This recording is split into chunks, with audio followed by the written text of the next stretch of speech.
What's up, guys?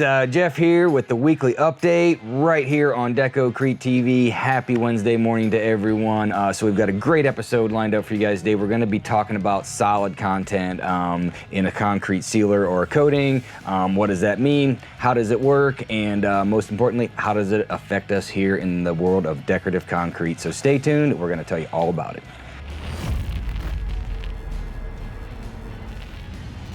So have you guys ever gotten confused when you're talking to a sales rep or reading an article and all they ever do is keep spouting out numbers and terms like acrylic resin, epoxy, 90, 85, 70, polyurethane. You get to the point where you're just literally ready to pull your hair out and just tell them, what does it mean? What does it all mean, Basil? The great thing is when it comes to the number part of it, they generally all refer to the same thing, and they're referring to solid content. And so you can see that we have one of our product lines up here today, our polyarmor line, which is a polyaspartic, and you can see that there's 70, 90, 100. We got some stuff here called rock hard urethane, and it's actually 85% solids. We got some 100% solid epoxy, not to mention some acrylic sealers, which also have a solid content and very different as far as the actual coating itself, but that solid content, that number is all going to relate back to the same thing, and it means the same thing for all of these coatings, no matter which one we're using.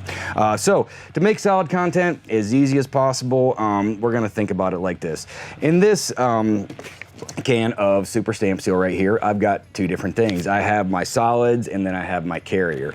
And if I grab a jug of rock hard urethane, same thing. I'm gonna have solids and I'm gonna have a carrier agent. Although the resin content, which is the actual solid, is very different across the board for all these coatings, and so is the carrier, it still means the same thing. We still have solid, we still have carrier. So what do I mean by that?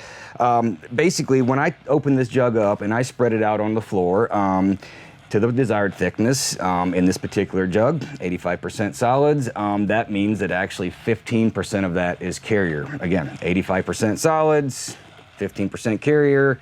Those are my two different things. And so when I spread that out, and as this coating, develops a film, and as it gets hard, that carrier is essentially going to just evaporate off, and I'm going to be left with just my solid content.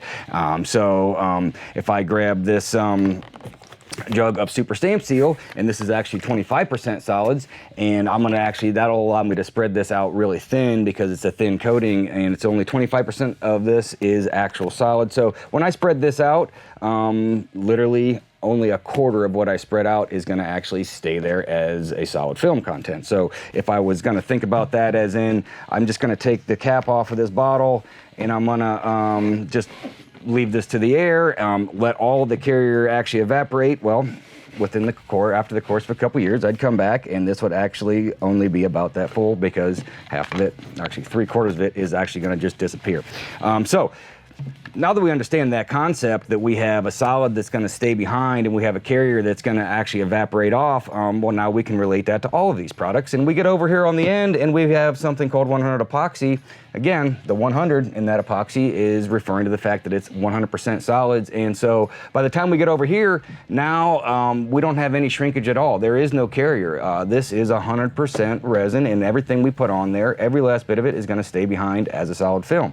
Some of you might equate it better this way. Is let's say I had this mixing bucket with a little bit of muddy water in it, and it all looks like one fluid. It all just looks like muddy water, and I'm sure a lot of you guys have done this, and you set that outside for a couple days, and then you come back and there's no more water left. The only thing that's left in there is some dirt at the bottom, and that was essentially your solid content that was in that liquid, and the water, which was something that evaporated, just left naturally. So we could use the same idea here. I could literally fill this all the way up to the 2-quart mark with that epoxy. When I come back tomorrow morning, it's still going to be right on that 2-quart mark. It's all going to be solid. Again, I take this guy here. We haven't even talked about this one yet. Really thin. D1, this is only about 15% solids. I can fill this up now with D1, and if I'd actually let all that evaporate, again, that would take a really long time for this to happen, but if I actually let all that go and let it cure out, there would only be 15% of that actually left behind. So now that we know the differences between solid and carrier, it's also important to note that there are, definitely different kinds of solids, and we're going to be doing a video here here in the near future about different kinds of concrete coatings. In other words, concrete coatings versus concrete sealers. And we're going to be using a lot of different actual solids of resin. There's also going to be different carrier agents. Carrier agents can generally, the two things you're going to see out there is going to be water and solvent. Now, we get into the solvent end of things. There's going to be a variety of different solvents that we actually can use as carriers. But again, the whole point of this is that the solid content is not changing, and we're still going to follow the same theory no matter what we're doing. So how does this actually help us in the world of decorative concrete? Well, you know, as we get into it over the next couple weeks, we're going to be going over, we're going to dive really deep into differences between concrete coatings, concrete sealers, how we can use those differently. But just a couple quick things that we want to keep in mind when it comes to solid content is for exterior content, generally, those are low solid sealers. For interior concrete, if we're talking about a sealer, we usually have a little bit higher solid content. If we're talking about actual floor coatings, epoxy coatings, broadcast flooring, anything like that, those are generally usually a high solid content. And so, again, without getting too deep into it, as things go, acrylic sealers, exterior, low solids, concrete coatings, interior, generally high solids. If you're sealing stamped concrete exterior, just keep in mind that you know, using a low solid sealer generally leads to less sheen on the surface of the concrete. In other words, not as shiny. Something that's going to be a more high solid sealer, it's going to give you a little bit more sheen there. It's going to give you some shine.